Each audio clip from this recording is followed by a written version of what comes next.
Tous et à toutes, aujourd'hui j'aimerais revenir avec vous sur les différents tournois du Grand Chelem de cette année en plusieurs épisodes. La saison commence par le Grand Chelem australien, on est alors en février, température glaciale chez nous. On aimerait clairement être sous le soleil australien.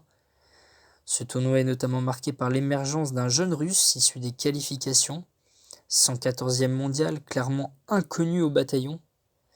Comment s'appelle-t-il déjà? Ah oui, Aslan. Aslan comment? Aslan Karatsev.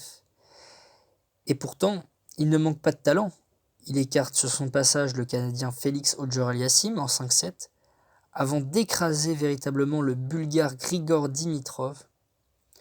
On se dit que la lune de miel aurait pu continuer pour lui, mais les belles histoires ont une fin, car face à lui, c'est le roi Novak Djokovic. La marche est beaucoup trop haute. Cependant, c'est déjà une belle victoire pour le Russe, qui prendra place dans le top 50 à l'issue du tournoi. De l'autre côté, on a le Russe Danil Medvedev, qui par la suite fera une saison très correcte. Il passe les tours à chaque fois en seulement 3-7 face à l'Américain McDonald, puis face à son compatriote Rublev, avant de s'attaquer à Stefanos Tsitsipas. On attend alors la finale avec impatience entre Djokovic et Medvedev, finale par la suite qui sera attendue comme un véritable classico. Après un premier set accroché remporté par le Serbe, le Russe ne fera pas le poids et s'inclinera les deux sets suivants, 6-2, 6-2. On note durant ce tournoi que Rafael Nadal, qui était alors en quête d'un 21e titre, se fait éliminer en quart de finale dans un match en 5-7 contre Stefanos Tsitsipas, alors qu'il menait pourtant 2 manches à 0.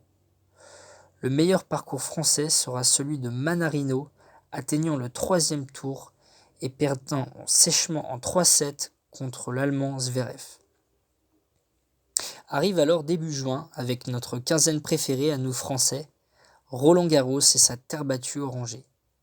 Avec un Rafael Nadal grand favori du tournoi avec déjà 13 titres remportés, c'est clairement le Real Madrid en Champions League.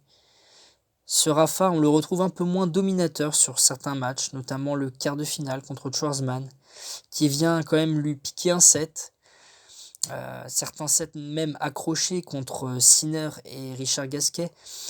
On sent une certaine fragilité, mais on se dit bon, c'est Nadal, il est meilleur, c'est le meilleur joueur sur terre battue de toutes ces dernières années.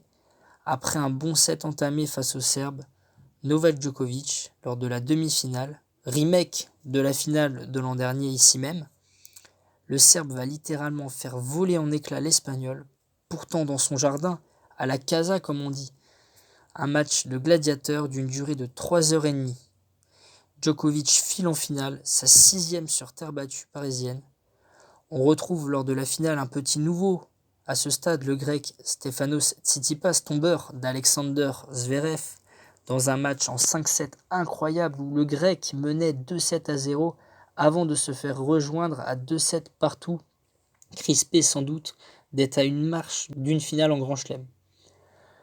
Djokovic démarrera mal sa finale, étant mené 2 manches à 0, mais parviendra néanmoins à renverser la rencontre face au Grec qui avait la tête ailleurs, pris certainement par d'événements extra-sportifs dont on aura connaissance par la suite. Djokovic remporte son 2e titre à Roland-Garros et son 2e Grand Chelem de la saison. Pour cette édition, aucun Français au 3e tour, avec pourtant quand même 18 joueurs au départ de la compétition, une bien piètre performance. A noter également que 3 Italiens, pour la première fois depuis l'Air Open, ont fait leur apparition en 8e de finale d'un tournoi du Grand Chelem. Ils sont 3, Musetti, Sinner et Berrettini. Federer préférera aussi déclarer forfait avant son 8e face à Berrettini, afin de se préserver pour Wimbledon sur gazon. Défaite surprise de l'Autrichien Dominic Thiem face à Pablo Andujar pour son entrée en lice. L'Espagnol Andujar remportera à 35 ans son premier match face à un joueur du top 5.